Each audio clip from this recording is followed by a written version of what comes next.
ശവപ്പറമ്പായി മാറിയ ഗസ ഒരു വശത്തും മറുവശത്ത് ലോകകപ്പ് ഫുട്ബോളും നടക്കുന്ന കാലത്ത് Sheikh Hamad bin Khalifa Al Thani എന്ന നാമം ഒരു ഓർമ്മപ്പെടുത്തലാണ്. ഖത്തറിനൊപ്പം ഗസയുടെയും പിതാവായിരുന്നു മുൻ അമീർ ഹമദ് ബിൻ ഖലീഫ അൽത്താനി. ആകാശത്തോളം പോകുന്ന പ്രതിബന്ധങ്ങളെ അതിജീവിച്ച് ഒറ്റയ്ക്ക് ലോകകപ്പ് ഫുട്ബോൾ നടത്തിയ ഇച്ഛാശക്തിയുടെ പേരും കൂടിയാണ് ഓർമ്മയാകുന്നത്. 13 വർഷങ്ങൾക്ക് മുൻപാണ്, കൃത്യമായി പറഞ്ഞാൽ 2012 ഒക്ടോബർ 3. ഗസയുടെ തെരുവീഥികളിൽ കുട്ടികൾ ഒരു പിടി തടിച്ചുകൂടിയിട്ടുണ്ട്. കയ്യിൽ പൂക്കളും അറബിയിൽ എഴുതിയ കാർഡുകളും. കാത്തിരിപ്പിനൊടുക്കം തൂവെള്ള വസ്ത്രവും ധരിച്ച് നിറപുഞ്ചിരിയോടെ ഒരാൾ കടന്നുവരുന്നു. വഴിയോരങ്ങളിൽ കാത്തുപാർത്തു നിന്ന ഗസക്കാരിൽ ആഹ്ലാദവും ആശ്വാസവും പടരുന്നു. ഞങ്ങളുടെ പിതാവിന് ഗസയുടെ ഹൃദയത്തിലേക്ക് സ്വാഗതം. പൂക്കളും പുഞ്ചിരിയുമായി അവരാ നേതാവിനെ സ്വീകരിച്ചു. അതിനു മുമ്പോ ശേഷമോ അത്രയും ഹൃദയവായ്പോടെ ഗസ ഒരാളെ വരവേറ്റിട്ടില്ല. കരയും കടലും ആകാശവും അടച്ച് ഇസ്രായേൽ ഉപരോധം തീർത്തതിനു ശേഷം ഗസ സന്ദർശിക്കുന്ന ആദ്യത്തെ അറബ് നേതാവായിരുന്നു Sheikh Hamad bin Khalifa Al Thani. സ്കൂളുകളും ആശുപത്രികളും തൊഴിൽ സ്ഥാപനങ്ങളും നൽകി ഗസയെ കിനാവ് കാണാൻ പ്രേരിപ്പിച്ചത് ആ മനുഷ്യനായിരുന്നു. തന്റെ സഹോദരങ്ങൾ അനുഭവിക്കാത്ത ഒരു സുഖവും തനിക്ക് അർഹതപ്പെട്ടതല്ലെന്ന് വിശ്വസിച്ചൊരു അപൂർവ രാഷ്ട്രത്തലവൻ. കൈപ്പിടിച്ചു വളർത്തി വലുതാക്കിയ ഒരു മഹാഗോപുരം പെട്ടെന്ന് കണ്ണടച്ചിരിക്കുന്നു. പേരിടാനറിയാത്തൊരു ശൂന്യത ദോഹയിലെങ്ങും തളം കെട്ടി നിൽക്കുകയാണ്.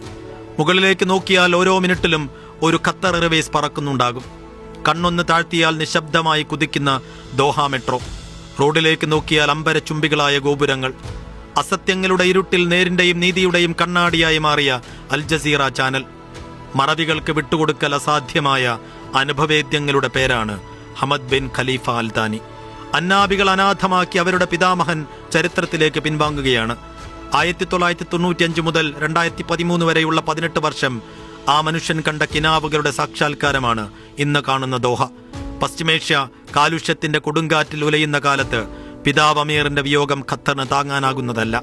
പശ്ചിമേഷ്യയുടെ മാത്രമല്ല, ലോകസമാധാനത്തിന് തന്നെ ഇടനിലയും പാലവുമായി നിൽക്കാൻ ആ രാജ്യത്തെ പഠിപ്പിച്ചത് അദ്ദേഹമാണ്. 1 മണിക്കൂർ സഞ്ചാര ദൂരത്തിനുള്ളിൽ ഹമാസിന്റെയും താലിബാന്റെയും ഓഫീസും അമേരിക്കയുടെ സൈനിക താവളവും പ്രവർത്തിക്കുന്ന ഒരു രാജ്യത്തെക്കുറിച്ച് നിങ്ങൾ സങ്കല്പിച്ചു നോക്കിയിട്ടുണ്ടോ? അതൊരു രാഷ്ട്രതന്ത്രജ്ഞതയുടെ അത്യപൂർവമായ ഏടായിരുന്നു. കായികാവേശത്തിലൂടെ മാത്രമേ ഒരു രാജ്യത്തിന് വളർച്ചയുണ്ടാവൂവെന്ന് വിശ്വസിക്കുകയും നടപ്പാക്കി കാണിക്കുകയും ചെയ്ത വികസന നായകൻ.